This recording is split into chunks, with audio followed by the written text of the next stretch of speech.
Hello everyone and welcome back to another video where today I will show you how I upgraded my Rheneas replica.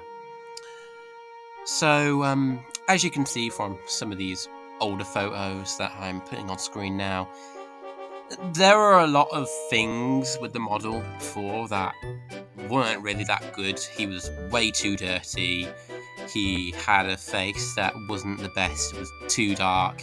The eyeballs were too small, the weathering was glossed over so it looked like it was actually part of the paint, and I just shoved a bunch of black splodges onto it, and overall he didn't look that good, so I took it on myself to upgrade him and make him better. So the first step of this process was to paint the model. So for this I sanded down the current paintwork and coated him with a primer. After this I proceeded to spray the buffer beams, which were a tornado red, and then I sprayed the entire body model, which were sprayed with Mars red. These reds were the same reds that they used on the show for the Rheneas prop, as far as I know.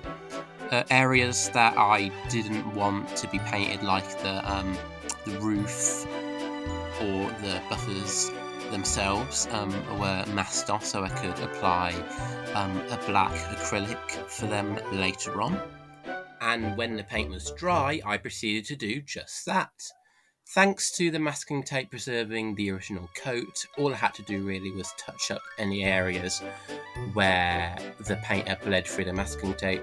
And during this stage, I also lined the model using pinstripe tape. For the pieces of lining where it's gold on top of black, I simply just put a bit of gold lining on top of a piece of black lining.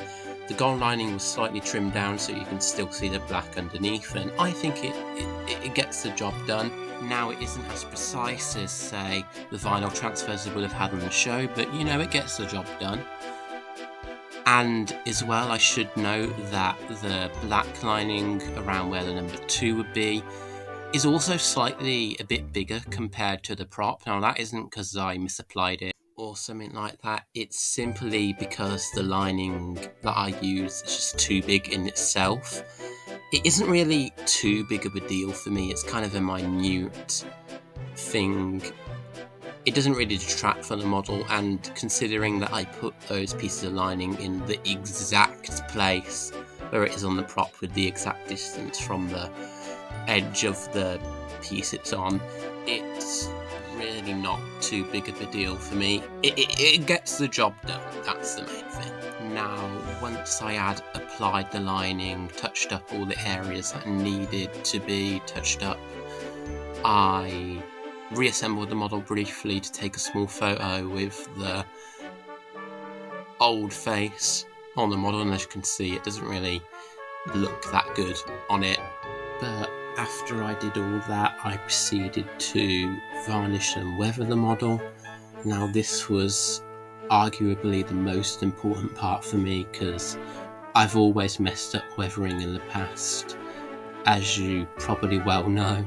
So this time around I made sure to varnish the model first and then weather it. And I also made sure to do it in the exact areas that the prop has weathering in. I did it in very light build-up coats instead of just slopping on a bunch of black paint. And I think it turned out really, really nice. It's definitely the best piece of weathering I've ever done on any of my models to date.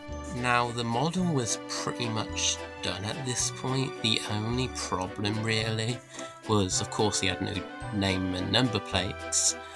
But the bigger problem to me was that face, and I knew that I wasn't going to be able to fix that myself. I had tried repainting faces, resculpting them before myself, and there's always been some sort of issue, whether that be the sculpting or the painting.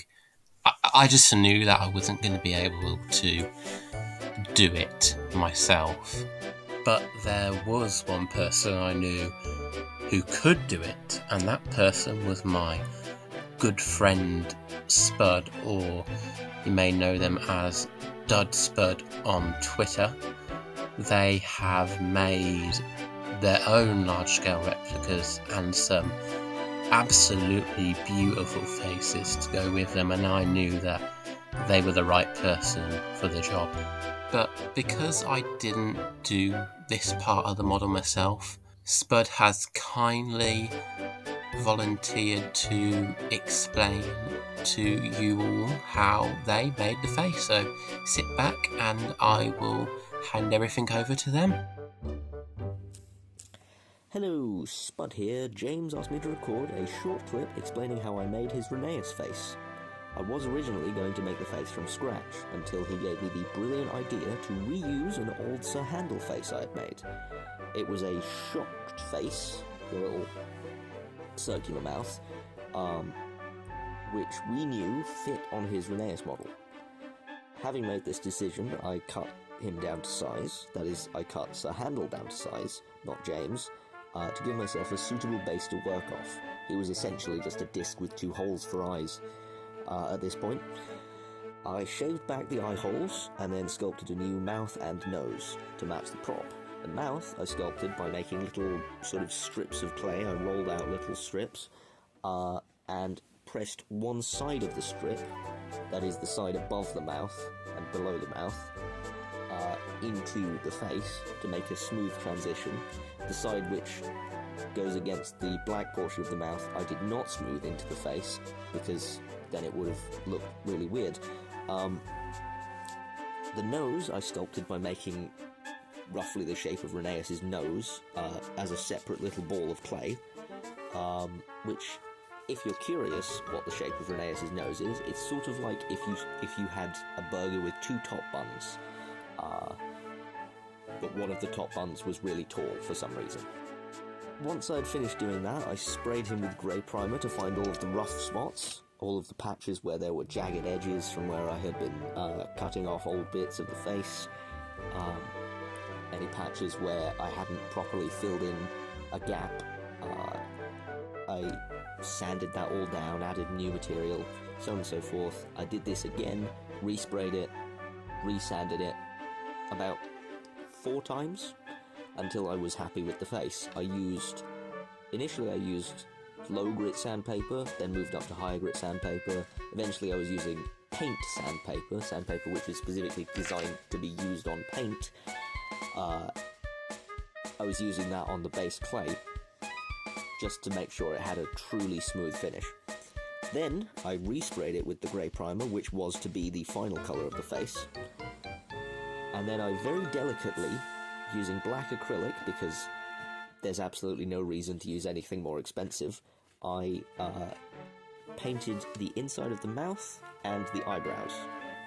Once I had done that, the face was finished.